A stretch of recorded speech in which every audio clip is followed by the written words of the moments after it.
Leave now or they'll find you. Annie's voice trembled. If you don't leave right now, she added quickly, her small chest rising and falling with uneven breaths. They're going to find a way to keep you inside. They said they already planned it. They won't let you walk out. William Carter's hand remained on the door handle. Who are you? He asked, his tone firm but not harsh. And why are you saying this to me? What plan? And how would you even know something like that? Annie swallowed, but she held her ground. My name is Annie, she said. My dad works here. He fixes things, the doors, the air, the cameras. William's eyes narrowed slightly. Maintenance. It explained her presence. It did not explain her certainty. I wasn't supposed to hear it. Annie continued, her voice quieter now, but steady. They were in the room near the panels. The door wasn't closed all the way. William checked his watch. Dokuz, ikipem. Inside, people were waiting. Schedules had been aligned days in advance. Deals like this didn't tolerate delay, not even for uncertainty. I have a meeting in that room, he said calmly, still facing the glass. A very important one. You shouldn't be up here, he said, turning back toward the door. And whatever you think you heard, I heard them say 5 minutes. That made him pause. Not fully. Just enough. They said once you walk in. Annie pressed on, taking a small step closer. They're going to lock everything. No cameras. No one sees anything. William exhaled slowly. I appreciate your concern, he said, his voice softening just enough to acknowledge her without agreeing with her. But I can't postpone a meeting because of something you might have misheard. He reached for the handle again. That was when Annie moved. It wasn't fast, not in the way adults moved, but it was immediate, instinctive. She stepped in front of the door and placed both hands flat against it, her small body forming a barrier that made no sense physically, and yet stopped him completely. Please don't go in, she said. Just wait, she added, looking up at him. 10 minutes, that's all. If I'm wrong, you can go in. I won't stop you again. William blinked, caught off guard not by her strength, but by her reasoning. 10 minutes. It sounded so small. I don't delay meetings, he said. Annie didn't move. They said 5 minutes, she replied softly. So if you wait 10, you'll know. The logic settled between them. William studied her more closely now. Behind the glass door, the conference room lights glowed steady and warm. Everything looked normal. Prepared. Safe. Exactly as it should. Exactly as it always did. Before something went wrong. William's phone vibrated in his pocket. Then it rang. He hesitated for a fraction of a second before pulling it out. The screen lit up with a familiar name. His assistant. He answered, Mr. Carter. His secretary's voice came through, polite, composed, but carrying a subtle urgency. Everyone is ready for you. They're asking if you'll be joining now. William glanced at the door, then at Annie. Her hands were still pressed against the glass, small fingers spread wide, as if she could physically hold back whatever waited on the other side. I'll be there in a moment, he said. A pause. Of course, sir, the voice replied. They're expecting you. The call ended. William lowered the phone slowly. This was the moment. Routine, or hesitation, control, or doubt. He looked at Annie again. 10 minutes, she said quietly, as if reminding him of something he had already agreed to, even though he hadn't. 10 minutes, he said under his breath, almost as if testing the idea again. Then, a soft sound broke the silence, the faint click of a latch. William's head turned instantly. The conference room door. It opened just slightly. Not enough to reveal the entire room, just a narrow gap, carefully controlled. Annie reacted before he did. She grabbed his sleeve, small fingers tightening urgently, and pulled. Come here, she whispered. There was no panic in her voice, only urgency. William allowed himself to be moved. 2 quick steps. They pressed into the shadow of a recessed corner just down the hallway, partially hidden by the angle of the wall and a structural column that broke the line of sight from the conference room. William stilled his breathing instinctively. The door opened a little wider. A man stepped out, mid-30s. Clean suit. Earpiece still in place. The kind of assistant who didn't stand out but noticed everything. Not William's assistant, someone else's. The man glanced down the hallway briefly, his expression tight, not nervous, but irritated. Then he pulled out his phone. William didn't move. Annie stood pressed lightly against his side, completely still now. The call connected. Yeah, the man said quietly, turning slightly away from the door. He's not here yet. I know what the timeline is, he continued, his voice low but edged now. But if he doesn't walk in, we can't trigger anything. William felt something cold settle in his chest. The man paced a step, lowering his voice even further. No, listen to me, he said. The system's already prepped. Air control is set. Doors will seal automatically once the sequence starts. William's gaze sharpened. Air control. Doors. Exactly what Annie had said. The man ran a hand through his hair, frustration creeping into his tone. But it only works if he's inside, he added. That's the whole point. 5 minutes after entry lockdown, no camera feed, no external access. Clean and contained. Annie's fingers tightened slightly against William's sleeve. William didn't look at her. He didn't need to. Everything she had said was unfolding in real time. On the other end of the call, the voice must have pushed back. The man exhaled sharply. Yes, I understand what's at stake, he said. But him being late changes things. If he suspects anything, he stopped, listened, then nodded once, though no one could see him. Fine, he said quietly. We hold position, but not for long. Another pause, and if he walks away, the voice on the other end must have asked. The man's expression hardened. Then we adapt, he replied. But the window closes fast. He ended the call. For a moment, he stood there in silence, thinking. Then he turned back toward the conference room and slipped inside. The door closed softly behind him. The hallway fell silent again. But this time, the silence felt different, heavier, no longer empty. Now it was filled with knowledge. William didn't move for several seconds. Beside him, Annie slowly loosened her grip on his sleeve. I told you, she whispered, not with pride, but with quiet certainty. William finally turned to look at her. For the first time since she had spoken to him, there was no resistance in his expression, no doubt, only recognition. You did, he said. His voice was lower now, steadier in a different way.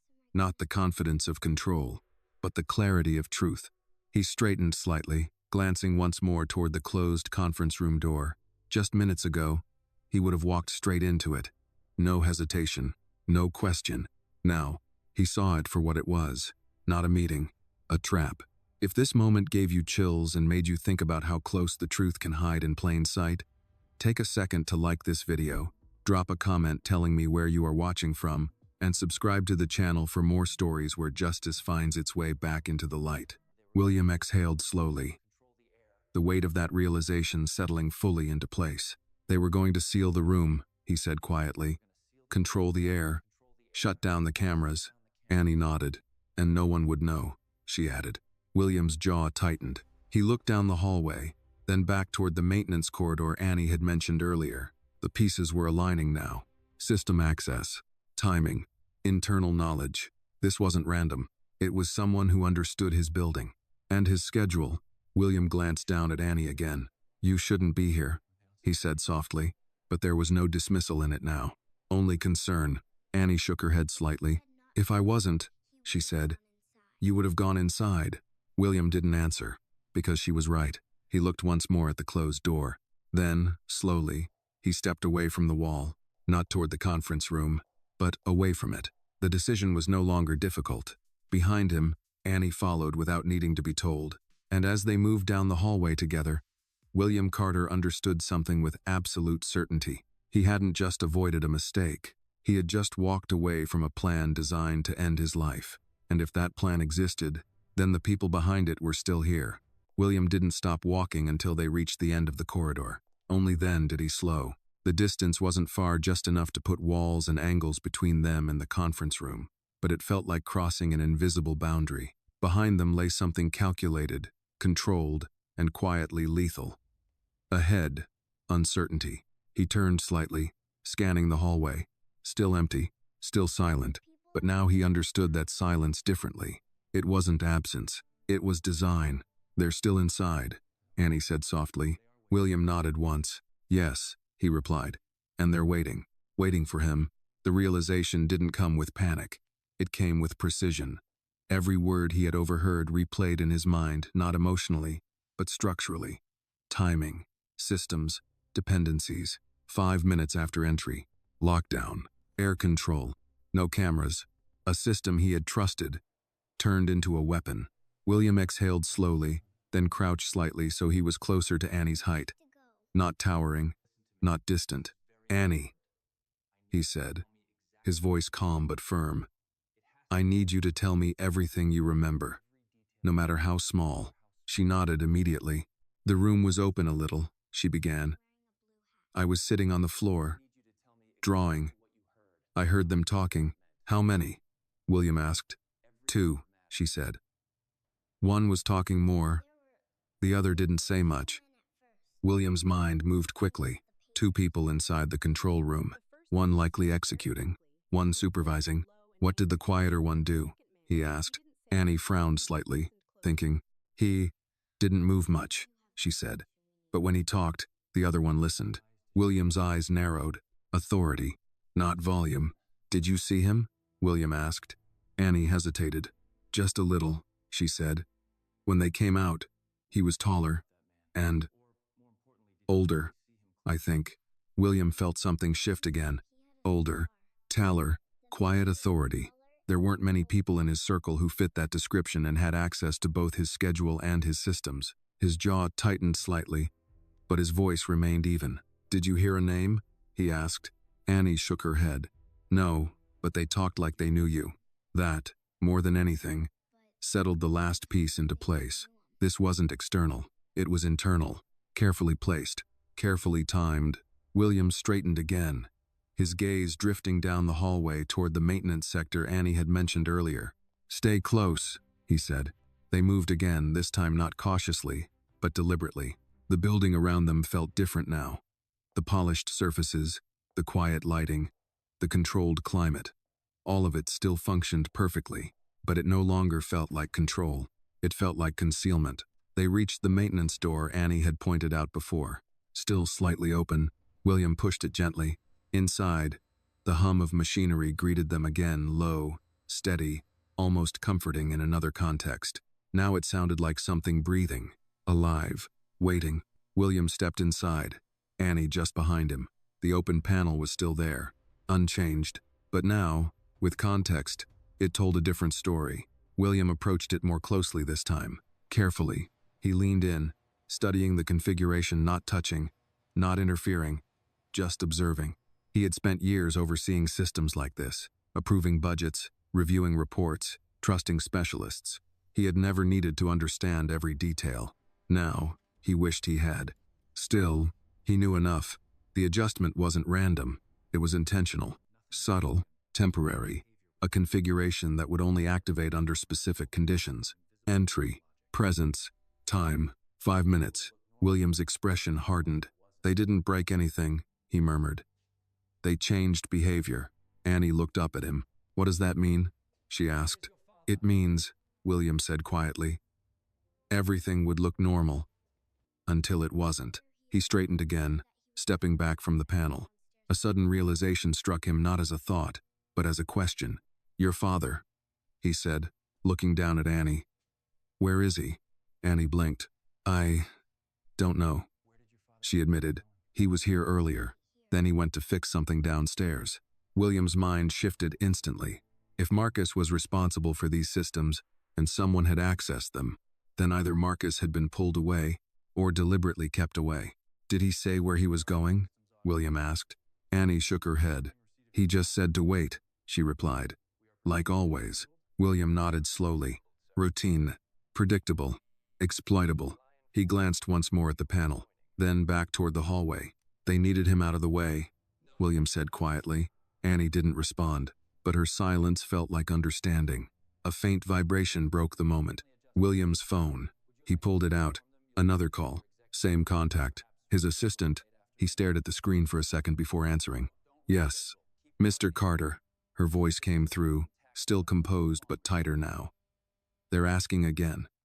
Should I tell them you're joining, or—" "No," William said. The word was calm, final, a pause on the other end. "Understood," she replied. "Would you like me to reschedule?"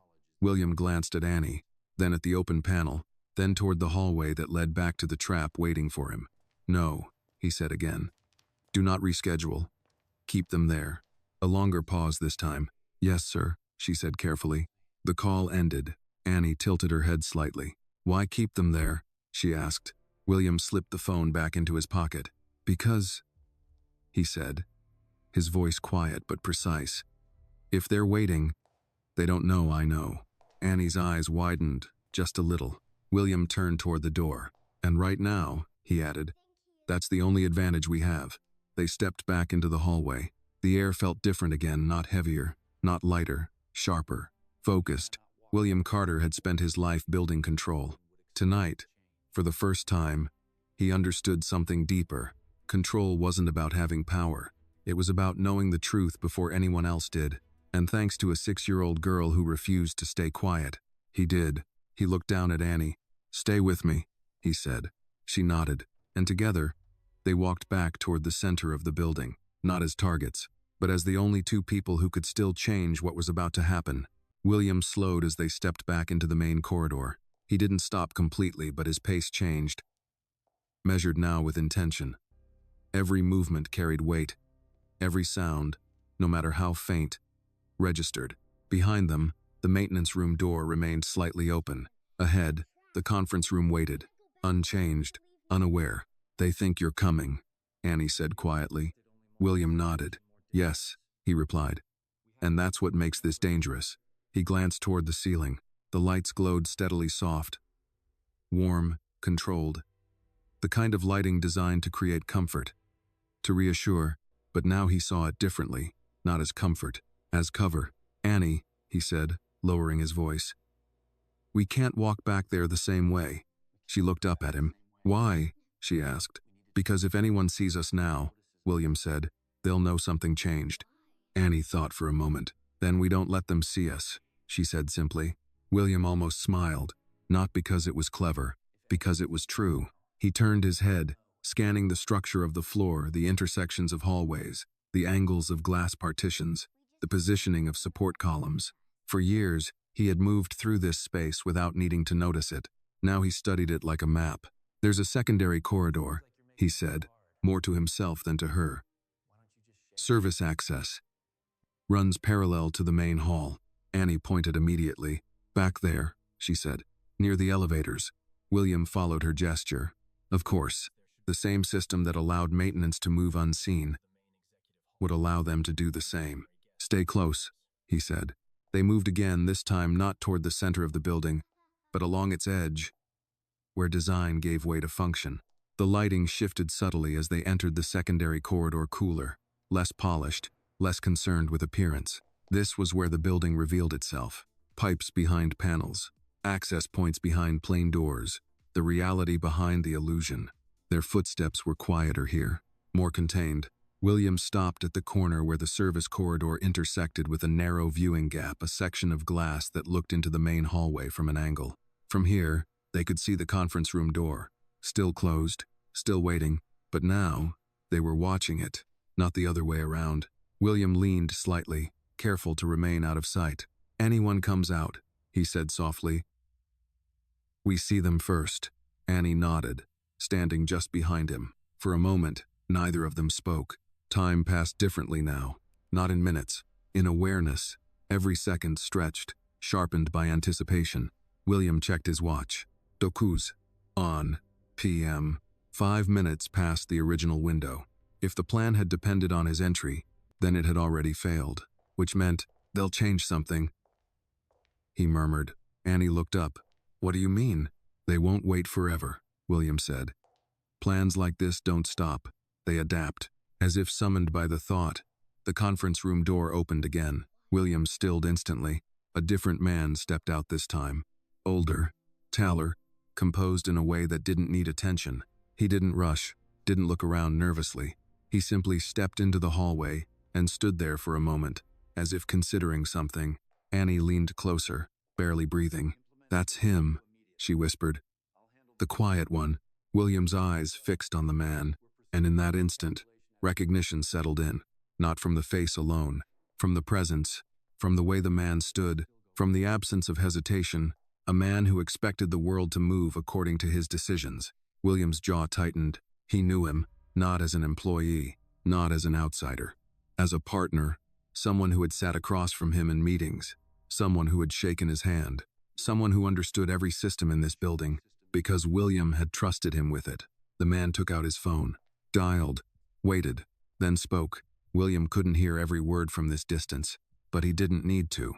"No," the man said calmly. "He hasn't come in." A pause. "He will," he continued. "He always does." Another pause. Then, "No, we proceed as planned." William felt something cold settle into place. Proceed, even without him. The man turned slightly, his voice lowering. "Adjust the timing," he said.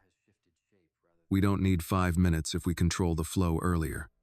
Annie's grip tightened slightly on William's sleeve. William didn't move. "Make sure the system is ready," the man added. "No mistakes this time."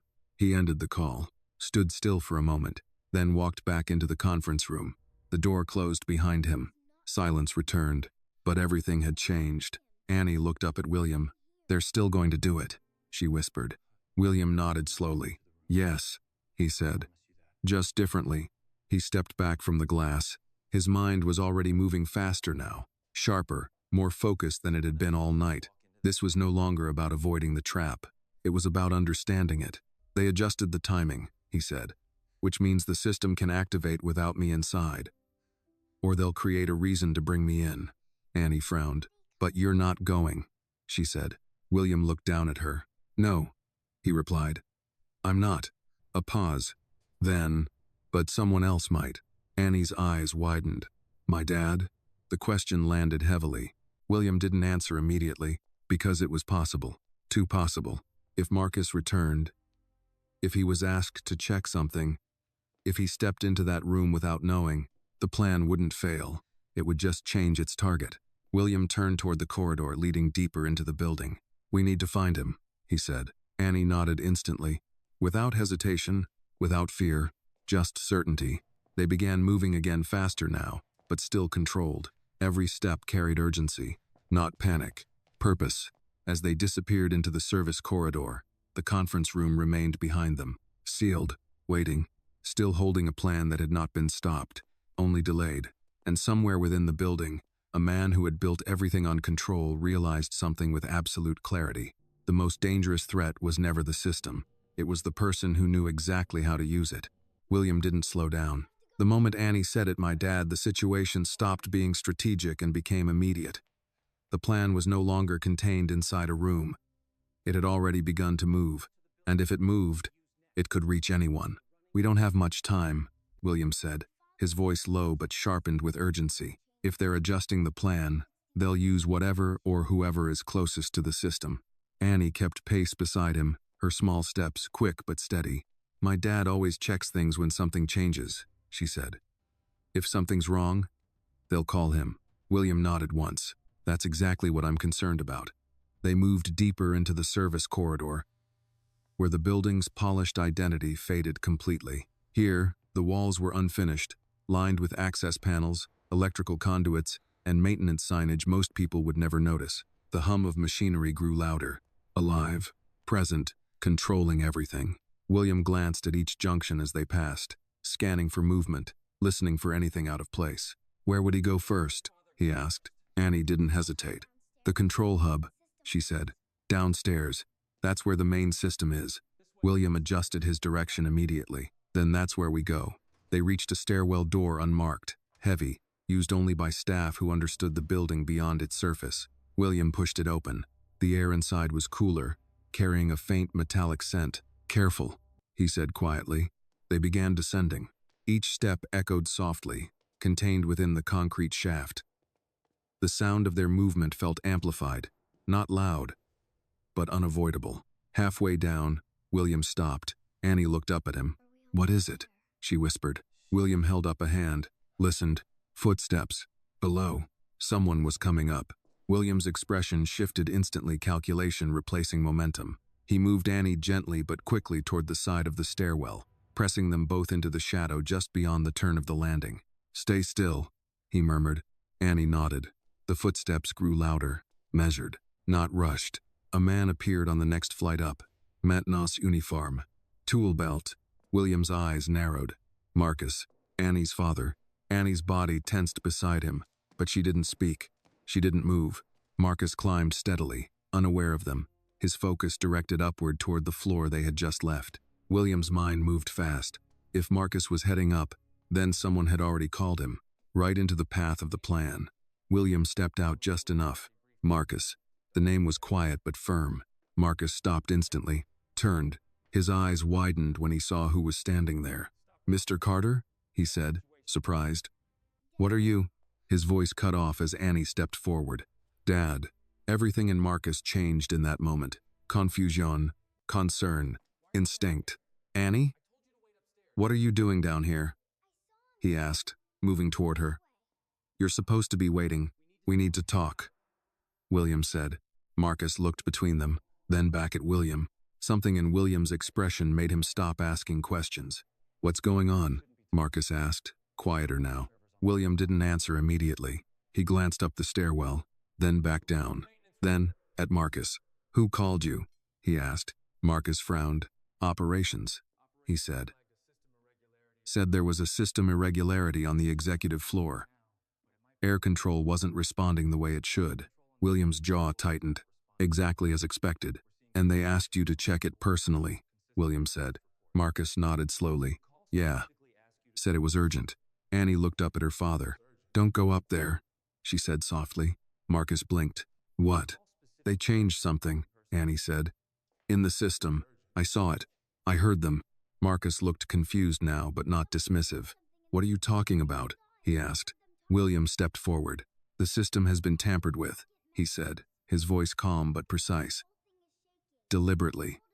And whoever did it is expecting you to walk into it." Marcus stared at him. For a moment, disbelief flickered across his face, but only for a moment, because men like Marcus didn't trust words. They trusted patterns, and something about this pattern didn't feel right. "What kind of tampering?" he asked. William met his gaze directly. "The kind that doesn't break anything," he said. "The kind that waits." Marcus's expression shifted. That meant something to him. William could see it. "You saw it?" Marcus asked. "Yes," William replied. "Panel access. Adjusted behavior settings. Not visible unless you're looking for it." Marcus exhaled slowly. "That's not standard," he muttered. "No," William said. "It's not." Silence settled between them. "Then, why?" Marcus asked. William held his gaze. "Because it was designed for me," he said. Marcus froze, not in fear, in understanding. "And now," William continued, "if I don't walk into it, they'll need another way to trigger the system." Marcus looked down the stairwell, then back up, then at Annie. Realization hit. "They'll use me," he said quietly. William didn't soften the truth. "Yes." Annie reached for her father's hand. Marcus looked down at her. The weight of it all settled into place not as panic, but as responsibility. "Okay," he said after a moment. "Then we don't do what they expect." William nodded. "Exactly." Marcus straightened slightly, his posture changing not as an employee now, but as a man who understood the system better than anyone else in the building. "If they altered behavior settings," Marcus said, thinking aloud, "then they're relying on automated triggers." "They are," William confirmed. Marcus's eyes sharpened. "Then we can interrupt it." William's expression shifted just slightly. Interest. "How?" he asked. Marcus took a breath. "The system's centralized," he said. "Everything routes through the main control hub. If I override it there, whatever they set up won't activate." Annie looked between them. "Then let's go," she said.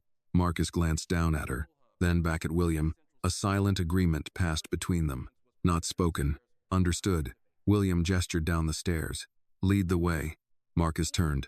They began descending together, faster now, but controlled, each step carrying them closer not just to answers, but to confrontation, because whatever had been planned upstairs had not ended. It had only shifted, and now, for the first time, the people it was meant to control were moving ahead of it. The stairwell opened into a lower level that felt nothing like the polished floors above. The air was cooler here, heavier with the scent of metal and machinery. The lighting was harsher, functional, unforgiving. No glass walls, no soft reflections. Just concrete, steel, and the quiet pulse of systems that kept the entire building alive. Marcus didn't slow as he pushed through the final door. "This way," he said, already moving. William followed close behind, Annie between them now, her small hand firmly in her father's. She didn't ask questions. She didn't hesitate. She understood enough. The hallway stretched long and narrow, lined with locked panels and control access points. Each door marked with codes and warnings most people upstairs would never notice or care about. But tonight, this was where everything mattered. "Control hub is at the end," Marcus said. "Main override station." William nodded, scanning the corridor as they moved. "Who else has access?" he asked. Marcus didn't look back. "Senior maintenance," he replied. "System engineers." And, he hesitated. William finished it for him. "Executive clearance." Marcus nodded once. "Yeah, that settled it further. This wasn't just access. It was permission, carefully granted, carefully abused." They reached a reinforced door at the end of the hall. Marcus swiped his card. A soft beep, then another. The light flashed red. Marcus frowned. "That's not right." He tried again. Same result. "Access denied." William's expression hardened. "They've locked you out," he said. Marcus stepped closer, inspecting the panel. "They shouldn't be able to do that," he muttered. "Not without admin override." William's voice lowered. "They have it." A quiet realization settled between them. Not just someone inside the system. Someone above it. Marcus exhaled slowly, thinking fast. "All right," he said. "Then we don't go through the front." He turned, already moving toward a secondary panel along the wall. "There's a manual access point," he explained. "Old system. Not connected to the main override network." William followed closely. "How long?" he asked. Marcus crouched, opening a narrow metal casing. "Couple minutes," he said. "If they haven't locked this too." Annie watched silently as her father worked, his movements quick but precise. Wires, switches, mechanical locks, things that belonged to a system built before automation took over. The kind of system that couldn't be controlled remotely. "Sometimes the old ways still matter," Marcus said quietly. William almost smiled at that. Not because it was comforting, but because it was true. A faint sound echoed down the hallway. Footsteps, this time closer. William's head turned instantly. "Someone's coming," he said. Marcus didn't stop. "Almost there," he replied. Annie stepped slightly closer to William. "Is it them?" she whispered. William didn't answer. He didn't know, but he was about to. The footsteps grew louder, deliberate, not rushed. A shadow appeared at the far end of the corridor, then a figure. A man in a suit. Not maintenance, not security. Someone who didn't belong here. Unless he knew exactly what he was doing. The man stopped when he saw them. For a brief moment, no one spoke. Then the man's eyes shifted to William. Recognition. No surprise. No confusion. Just acknowledgement. "I was wondering when you'd stop following the script," he said calmly. William stepped forward slightly, positioning himself just ahead of Annie. "We're done with your script," he replied. The man tilted his head slightly, almost amused. "That's unfortunate," he said. "It was a very clean ending." Marcus stood slowly, still crouched near the panel, his hands not leaving the wiring. "You shouldn't be down here," Marcus said. The man glanced at him. "No," he replied. "But neither should you." A pause. Then, "Step away from the panel," the man added. Marcus didn't move. "I don't think I will," he said. The man's expression didn't change, but something in the air did. A shift. Subtle. Dangerous. "You don't understand what you're interfering with," the man said. Marcus let out a quiet breath. "I understand enough," he replied. "Someone changed my system." William's voice cut in. "You planned to kill me." No hesitation, no accusation, just fact. The man looked at him, and for the first time, he didn't deny it. "I planned to remove a variable," he said calmly. William's jaw tightened. "I'm not a variable," he said. The man gave a faint, almost dismissive smile. "Everyone is," he replied. "Some are just more inconvenient than others." Annie tightened her grip on her father's hand. William didn't look at her. He kept his eyes on the man. "Your plan failed," he said. The man shook his head slightly. "No," he corrected. "It changed." William's expression didn't shift. "And now?" he asked. The man's gaze flickered briefly toward Marcus, then back to William. "Now we adapt," he said. Behind William, Marcus's voice came quietly. "Got it." A soft mechanical click echoed from the panel. The system unlocked. The man heard it. His expression changed just slightly. For the first time, something close to concern. Marcus stood. "We're not playing your game anymore," he said. William stepped forward, his presence filling the space now not as a man walking into a trap, but as someone who had stepped outside of it. "It's over," William said. The man studied him, then glanced once more at the panel, at Marcus, at Annie. 3 variables he hadn't accounted for. 3 disruptions in a system that depended on precision. He exhaled slowly. "This isn't over," he said quietly. William's voice remained steady. "It is tonight." A long pause. Then the man stepped back, not retreating, not surrendering, just recalculating. And then he turned and walked away down the corridor, disappearing into the structure of the building. Silence followed, heavy, real. Marcus let out a breath he hadn't realized he was holding. Annie leaned slightly into him. William remained still for a moment longer. Then he turned toward the control room door. "Finish it," he said. Marcus nodded, and together, they stepped into the place where the system could finally be taken back. William stepped into the control room first. The door closed behind them with a heavy, final sound sealing off the corridor. The footsteps, the man who had just walked away as if nothing had happened. Inside, the world changed again. Rows of panels stretched across the walls, each lined with indicators, switches, and digital displays that pulsed with quiet, constant life. Screens showed airflow diagrams, security feeds, access logs, every hidden layer of the building made visible in cold precision. This was the heart of it all, not the glass offices upstairs, not the conference room. Here, Marcus moved immediately, crossing the room with purpose. "I need a minute," he said, already pulling up system controls. "If they changed anything deeper than surface behavior, I'll have to trace it manually." William nodded. "Do it." Annie stayed near the door at first, her eyes moving across the room, taking in everything, even if she didn't fully understand it. But she didn't look overwhelmed. She looked focused, like someone who had already learned that noticing things mattered. William stepped closer to one of the monitors. A system map glowed on the screen, clean lines, structured pathways, everything flowing exactly as designed, at least on the surface. "Show me air control," William said. Marcus tapped quickly, pulling up another layer. The display shifted. Ventilation routes appeared, zones, pressure levels, circulation paths. "Normal. Too normal." Marcus leaned in. "Wait," he muttered. His fingers moved faster now, digging deeper. "There," he said. A small section of the system highlighted, barely noticeable unless you knew exactly where to look. A deviation. Tiny, but deliberate. William stepped closer. "What is it?" Marcus exhaled slowly. "They didn't override the whole system," he said. "Just one segment, connected to the executive conference room." William's eyes narrowed. "Is it active?" Marcus shook his head. "Not yet," he replied. "It's waiting for a trigger." William didn't need to ask what that trigger was. Presence, time, 5 minutes, or whatever they had adjusted it to. "Can you stop it?" William asked. Marcus hesitated. "Yes," he said, "but not cleanly." William looked at him. "What does that mean?" Marcus straightened slightly. "If I shut it down directly, whoever said it will know immediately," he said. "It'll send a signal back through the system." William considered that. "They'll know we're here," he said. Marcus nodded. "Yeah." Silence settled for a moment. Then Annie spoke.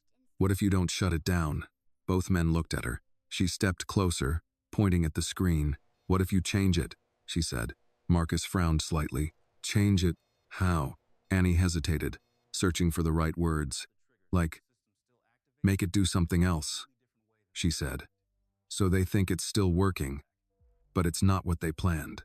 William's gaze shifted back to the system, then to Marcus. Marcus's expression changed. Not immediately, but slowly. Recognition. "That's," he started. Then he nodded once. "That might work." William folded his arms slightly. "Explain." Marcus moved closer to the panel. "If I reroute the trigger," he said, The system will still activate, but not the way they expect. Annie watched him carefully. You mean it won't hurt anyone? She asked. Marcus looked at her. No, he said. Not if I do it right. William's voice was steady. And they won't know? Marcus gave a small, tight smile. Not until it's too late. William held his gaze for a moment, then nodded. Do it. Marcus went to work. The room filled with quiet urgency, the sound of keys, the soft hum of systems adjusting, the faint flicker of changing data across the screens. William stepped back slightly, giving him space, but his mind didn't rest. It moved. Fast. Precise. The man they had just encountered. He hadn't panicked. He hadn't argued. He had adapted, which meant, he's not done, William said quietly. Marcus didn't look up. I know. Annie looked between them. Then what happens next? She asked. William turned slightly, looking down at her. For him? He said. A pause. He'll try something else. Annie's fingers tightened slightly. And for us? William's expression didn't change. We make sure he doesn't get the chance. Marcus stopped typing for a moment. Then, it's ready, he said. William stepped forward again. Walk me through it. Marcus pointed to the screen. The trigger is still tied to the conference room, he explained. When they activate it, the system will respond. William nodded. But instead of sealing the room and cutting airflow, Marcus continued, it'll do the opposite. William's eyes narrowed slightly. Open it, he said. Marcus nodded. Full ventilation, he confirmed. Fresh air intake, doors unlock, system logs record everything. Annie blinked. So, it shows what they did? Marcus smiled faintly. Exactly. William exhaled slowly. For the first time that night, the system wasn't working against him. It was working for him. And the cameras? William asked. Marcus tapped another control. They come back online the second the trigger hits, he said. Everything gets recorded. William nodded once. Good. A brief silence followed. Then, a soft tone echoed through the room. A system alert. Marcus's head snapped toward the screen. They're initiating, he said. William's gaze sharpened. How long? Marcus checked the display. Less than a minute. Annie looked up at them. They're starting it now? William nodded. Yes. He looked back at the screen. This was it. The moment the plan was meant to succeed. The moment everything had been built toward. Only now. It wasn't their plan anymore. Marcus's hands hovered near the controls. Ready, he said. William didn't look away from the screen. Let it run. The seconds ticked down. Slow, heavy, every number carrying weight. Annie stood between them, her small hand still holding her father's. Not afraid. Not anymore. Just watching, waiting. Then, the system activated. Lights on the panel shifted. Data surged across the screens. Ventilation systems roared to life. And somewhere above them, in a room designed to become a trap, the truth finally broke through. William exhaled slowly. It's done, Marcus said. William shook his head slightly. No, he said quietly. His eyes remained fixed on the screen. This is just where it turns. Because for the first time that night, the people who had built the plan were about to see it fail. The system didn't fail. It answered. William watched the screen as data surged across it, clean, structured, undeniable. Lines of code that had once been hidden now unfolded in real time, exposing pathways that were never meant to be seen. Ventilation override complete, Marcus said, his voice steady but lower than before. Doors unlocked. Cameras back online.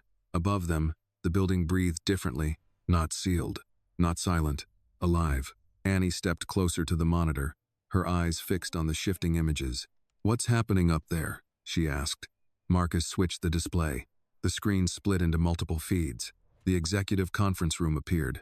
For the first time that night, they could see inside. William didn't blink. The room was exactly as it had always been. Long table, soft lighting, polished surfaces, but the people inside had changed. They weren't calm anymore. They were reacting. One of the men stood abruptly, his chair scraping sharply against the floor. Another turned toward the wall, staring at something just out of view, likely the panel that should have sealed them in. But it hadn't. Instead, the vents above them had opened. Fresh air poured in, the doors unlocked, and the cameras watching. They know, Annie whispered. William nodded. Yes, he said. Not just that the system had activated, but that it had betrayed them. Marcus leaned forward. adjusting the feed. "Audio's coming through," he said. A second later, voices filled the room. "What did you do?" One man snapped. "I didn't touch anything," another replied, his tone tight with confusion. This wasn't supposed to happen. William's expression didn't change, but his focus sharpened. Then, the man Annie had pointed out earlier stepped into view. The quiet one, the one who didn't raise his voice, the one who didn't need to. He looked up at the camera, not startled, not confused, just aware. For a brief moment, it felt like he was looking directly at William, even from another floor, even through a screen. Then he turned away. "Shut it down," he said calmly. Someone moved toward the panel. Marcus shook his head slightly. "They won't be able to," he said. "Not from up there." On the screen, the man at the panel hesitated. "It's not responding," he said. The quiet man didn't react immediately. Then, he reached into his pocket, pulled out his phone. William's jaw tightened. "He's calling someone," Annie said. William nodded. "Yes." Marcus glanced at the system logs. "They're trying to regain control," he said. "But it's locked out from this level." William watched as the man spoke into the phone, his voice low, controlled, but carrying a weight that didn't need volume. Even without hearing every word, William understood the meaning. "Adapt." Again, "He's not panicking," William said quietly. "No," Marcus replied. "He's thinking." Annie looked between them. "Is that bad?" William didn't look away from the screen. "It means this isn't over," he said. On the monitor, tension filled the room. The others were unsettled, glancing at each other, at the doors, at the vents. The environment they had trusted to remain controlled had shifted beyond their reach. But the quiet man, he stood still, watching, calculating. Then, he ended the call, and something in his posture changed, subtle, but clear. "He's going to leave," William said. Marcus frowned. "Why?" "Because the plan failed," William replied. "And now, he needs distance." As if on qui, the man moved. He walked toward the door. No urgency, no hesitation, just decision. He opened it, stepped out. The camera followed as he entered the hallway. William's eyes narrowed. "Switch to corridor feed," he said. Marcus complied. The view changed. The man walked steadily down the hall, the same hall where, minutes earlier, William had stood in front of that door. The same place where everything had almost ended. Annie's voice was barely above a whisper. "Is he going to get away?" William didn't answer right away. He watched the screen, every step, every movement. Then, "No," he said. Marcus looked at him. "What are you thinking?" William stepped closer to the control panel. "Lock the elevators," he said. Marcus blinked. "Just this floor?" "No," William replied. "All executive access points. Stairwells too."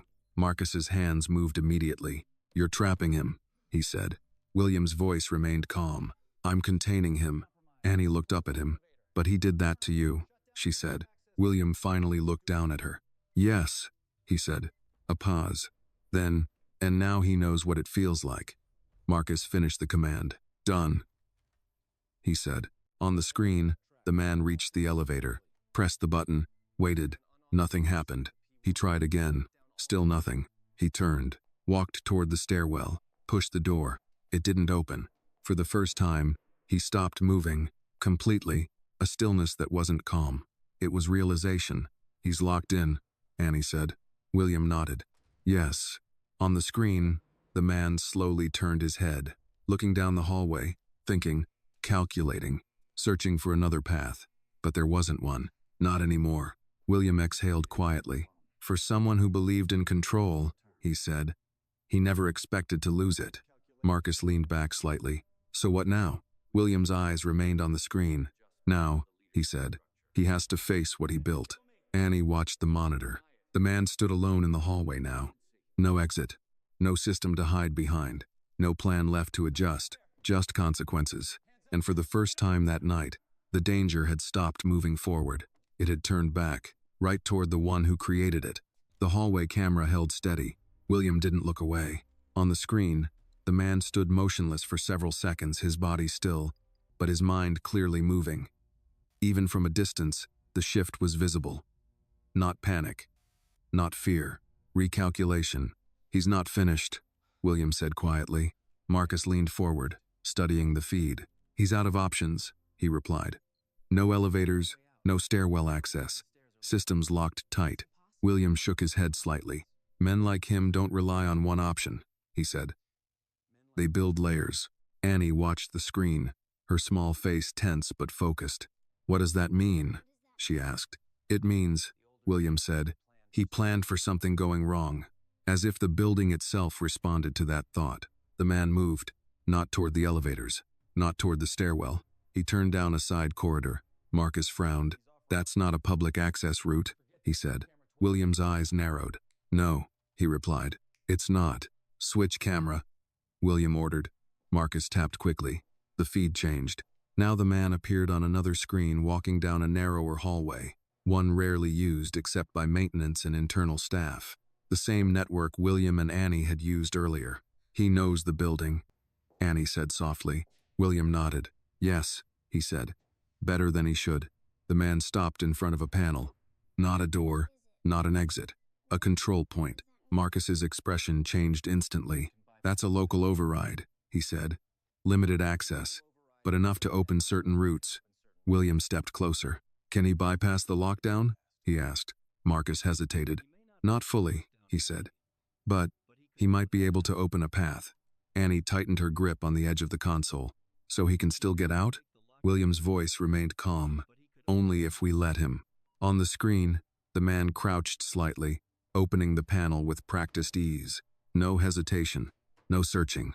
He knew exactly where to touch, exactly what to access. Marcus moved quickly.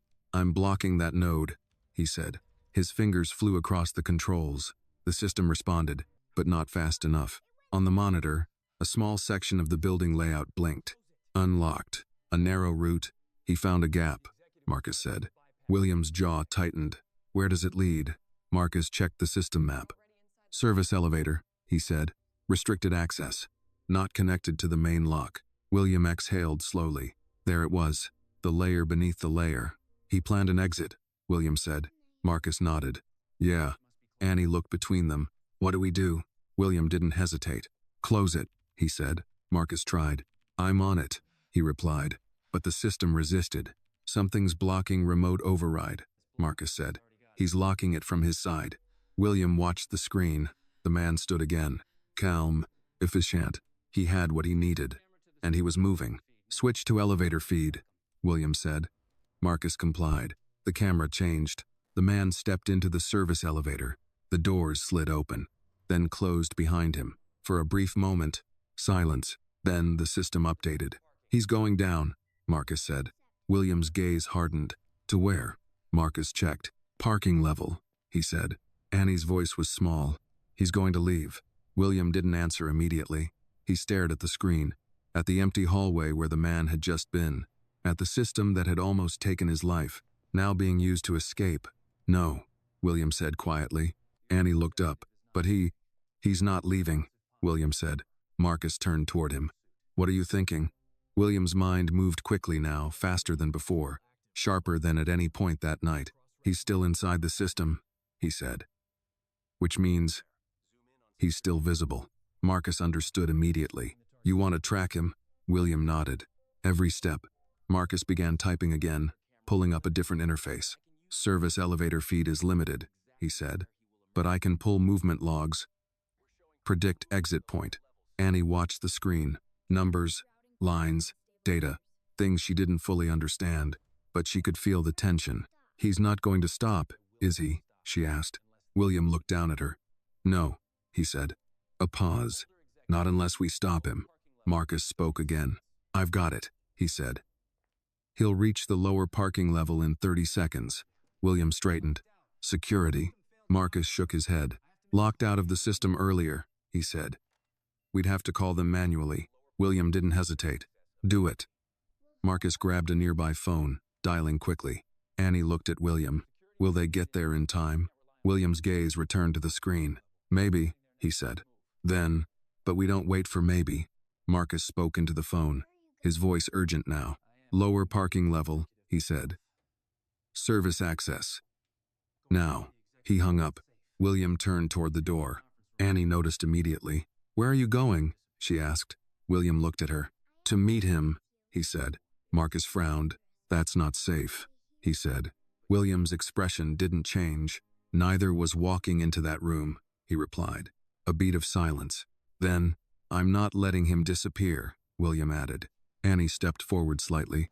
I'm coming with you, she said. William shook his head. No. Her eyes didn't waver. You said stay with you, she replied. William held her gaze. For a moment, he almost said no again. But then, he remembered. She was the reason he was still standing here. The reason any of this had changed. He exhaled slowly. Stay behind me, he said. Annie nodded. Marcus stepped forward. I'm coming too, he said. William gave a short nod. Let's move. They left the control room together. The door closed behind them, and the building felt different again. Not quiet, not controlled, but in motion, somewhere below. A man who had planned everything was trying to escape the consequences of his own design. And for the first time that night, William Carter wasn't avoiding the danger. He was walking straight toward it. The stairwell door slammed open as William pushed through. This time, there was no hesitation in his movement, no pause to calculate, no instinct to hold back. Below them, the building stretched into darker levels, raw concrete, low ceilings, the distant echo of engines and ventilation systems blending into a steady mechanical hum. Parking level is 2 flights down, Marcus said, already moving. Annie stayed close, her small steps quick but controlled, one hand brushing lightly against the railing as they descended. William moved faster, not recklessly but with purpose sharpened by clarity. For the first time that night, the direction was no longer uncertain. He knew exactly where this was going, and he knew exactly who was waiting at the end of it. They reached the final landing. The door to the parking level stood just ahead, closed. Still, William slowed just slightly, raising a hand without turning. Wait, he said. Marcus and Annie stopped immediately. William listened. Through the door, faint sounds, a distant engine, the low hum of fluorescent lights, and something else. Footsteps, moving, not running, not rushed. William's jaw tightened. He's here, he said quietly. Marcus stepped closer. Security? He asked. William shook his head. Not yet, which meant they were still ahead of it. William pushed the door open. The parking level spread out before them wide, dimly lit, lined with concrete pillars and rows of parked vehicles casting long shadows under flickering overhead lights. The air smelled of oil and metal, cold, empty, but not quiet. Footsteps echoed faintly somewhere between the rows. William stepped forward, slow now, measured, every movement deliberate. Annie stayed behind him, just as he had told her. Marcus followed close. They moved deeper into the space. Between pillars, past silent cars, the sound grew clearer, closer. Then, a figure stepped into view. The man, standing beside a dark sedan, keys in his hand, composed, as if this moment had always been part of the plan. He looked up, saw William, and didn't seem surprised. I was wondering how long it would take, he said calmly. William stopped several feet away. The distance between them wasn't large, but it felt deliberate, controlled. You didn't think I'd let you walk out, William replied. The man tilted his head slightly. I didn't think you'd come down here yourself, he said. A faint pause. Risky.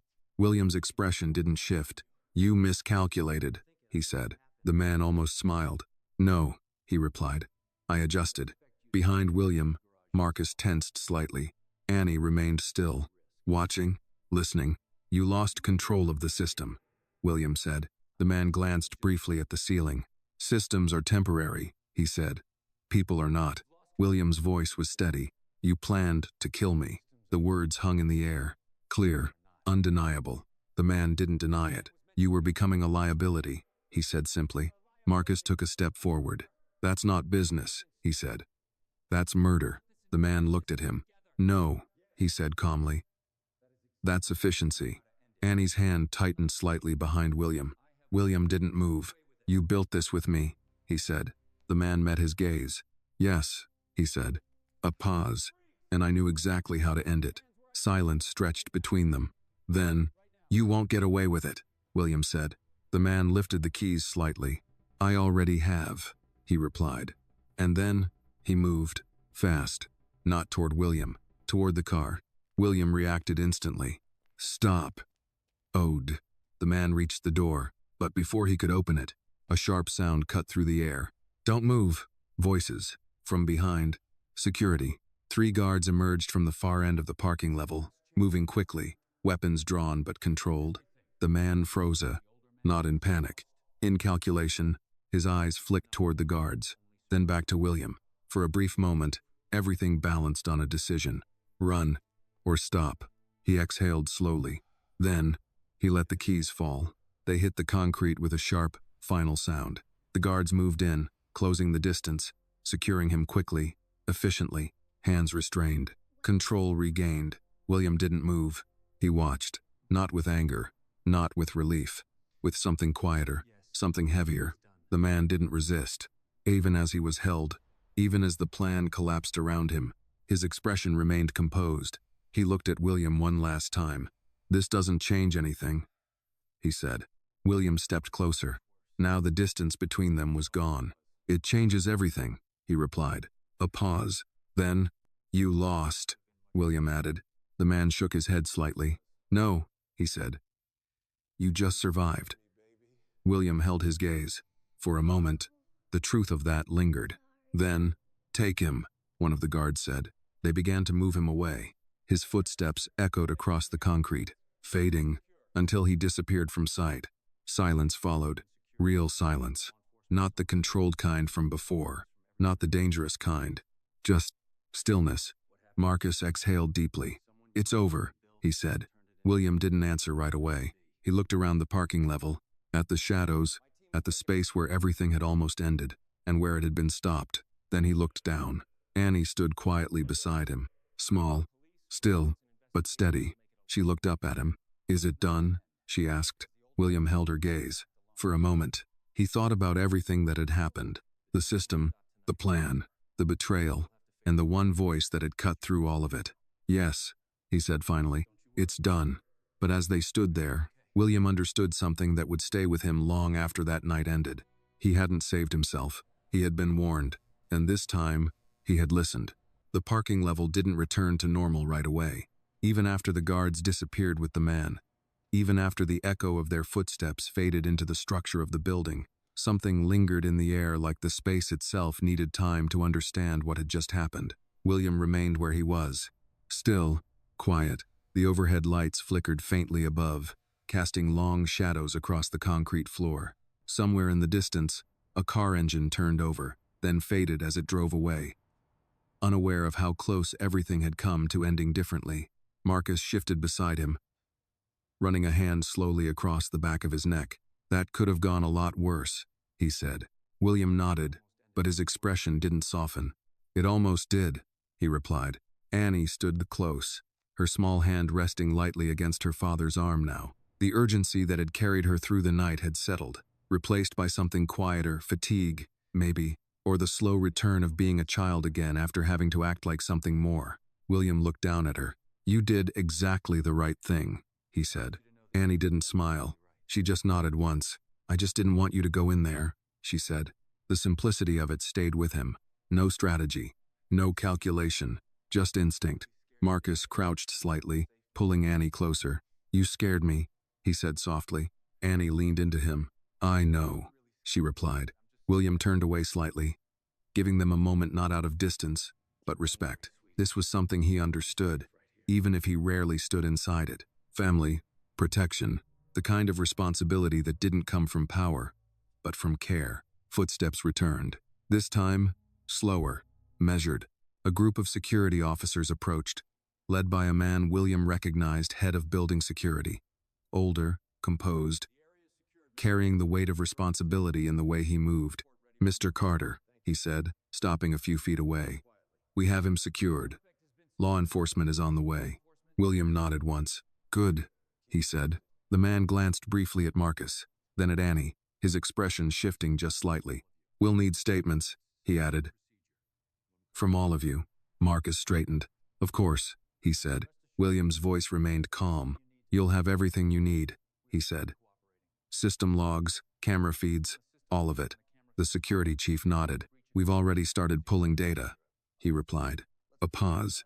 Then, "Sir, what exactly happened up there?" William didn't answer immediately, because the truth wasn't simple. It wasn't just a system failure, or a security breach. It was something deeper, more personal, Someone used what we built, William said finally, and turned it into something it was never meant to be. The security chief held his gaze, then nodded. We'll take it from here, he said. William didn't argue. For the first time that night, he didn't need to control what happened next. The officers moved away, returning to their work, their voices low but focused as they coordinated the next steps. Marcus exhaled again, slower this time. Police, reports, investigations, he said. This is going to be a long night. William looked at him. Yes, he said. But it's not the end of it. Marcus frowned slightly. What do you mean? William glanced back toward the stairwell, then up toward the floors above, invisible from where they stood, but no less present. He didn't act alone, William said. Marcus's expression tightened. You think there are more? William nodded once. I know there are, he said. Annie looked between them. Does that mean it's not over? She asked. William looked down at her. For a moment, he considered the question carefully. Then he answered honestly. The danger we stopped tonight? He said. That part is over. Annie listened. But what comes after it? He continued. That's something we deal with next. She nodded slowly, understanding more than a child her age should have to. Marcus placed a hand gently on her shoulder. We'll be okay, he said quietly. William watched that moment, and something in him shifted. Not dramatically, not suddenly, but enough to recognize something he had overlooked for years. Strength didn't always look like control. Sometimes, it looked like standing beside someone who needed you. William stepped closer. Marcus, he said. Marcus looked up. Yes, sir. William shook his head slightly. William, he corrected. Marcus blinked, then gave a small nod. William. A pause. Then, I owe you, William said. Marcus opened his mouth to respond, but Annie spoke first. You don't, she said. Both men looked at her. Annie's voice was quiet, but certain. You just have to listen next time, she added. William held her gaze. For a long moment, he didn't speak, because there was nothing to correct, nothing to explain, just something to accept. I will, he said, and this time, it wasn't a promise made out of obligation. It was something deeper, something earned. In the distance, the sound of approaching sirens filtered faintly into the parking structure. The world outside was catching up. Authorities, questions, consequences. But for now, right here, there was only stillness, not the dangerous silence from before, not the controlled quiet of power. Something else, something real. William took a slow breath, and for the first time that night, it felt like he could. The sirens reached them before the flashing lights did. A low, distant wail at first barely noticeable beneath the hum of the building, then gradually rising, growing clearer, closer, until it filled the parking level with a sound that carried weight beyond urgency. Not panic, not chaos. Authority. The world outside had arrived. William stood still as the sound settled into the space around them, echoing off concrete and steel. For most of his life, moments like this had belonged to other people, incidents, disruptions, problems handled at a distance. Tonight, it had been his life, and he had stood inside it. Marcus shifted beside him, his hand still resting lightly on Annie's shoulder. They're here, he said quietly. William nodded. Yes, but he didn't move. Not yet, because something in him understood. Before everything became statements, reports, legal language, and controlled narratives, there was this moment, the last moment where everything was still human. Annie looked up at him. Is it going to be loud? She asked. William glanced down, then gave a small, almost gentle shake of his head. Only for a little while, he said. She nodded. That was enough for her. Footsteps approached again, faster this time, more numerous. Police officers entered the parking level, their presence immediate but contained, scanning the area, coordinating with security. One of them approached William. Mr. Carter, the officer asked. William turned. Yes, we're going to need to take you upstairs, the officer said. There are a few things we need to go over. William held his gaze for a moment, then nodded. Of course, the officer glanced briefly at Marcus and Annie. They'll need to come as well, he added. Marcus gave a short nod. We understand. They began moving together, not rushed, not forced, but guided. The parking level slowly faded behind them as they returned toward the stairwell. As they climbed, the building felt different again. Not threatening, not silent. Exposed, lights brighter, movement more visible, voices echoing where there had been emptiness before. By the time they reached the executive floor, it was no longer quiet. Officers moved through the halls. Security teams coordinated at intersections. The conference room door stood open now, no longer a sealed space, but one being examined, documented, understood. William paused briefly as they passed it. He didn't step inside. He didn't need to. He had already seen what it was, what it had been meant to be, and what it had almost done. "Sir?" the officer prompted gently. William nodded and continued walking. They were led into a smaller room, functional, quiet, away from the movement outside, a place for questions, for clarity, for the slow process of turning a night like this into something the world could understand. But before he stepped fully inside, William turned. Marcus and Annie stood just behind him. For a moment, none of them spoke. Then William crouched slightly again, bringing himself level with Annie, the same way he had before, but not for the same reason. "You're going to be asked some questions," he said. "Just tell them what you told me." Annie nodded. "I will." William held her gaze. "You were very brave tonight." Annie shook her head gently. "I was just scared," she said. William paused. "Then, that's what bravery is," he replied. She didn't fully understand that. Not yet, but she accepted it. Marcus watched the exchange quietly, something in his expression softer now, less guarded, more open. "You didn't have to listen to her," Marcus said. William stood. "Yes," he said. "I did." A pause. "I just didn't know it yet." Marcus let out a quiet breath. "Most people wouldn't have," he said. William looked at him.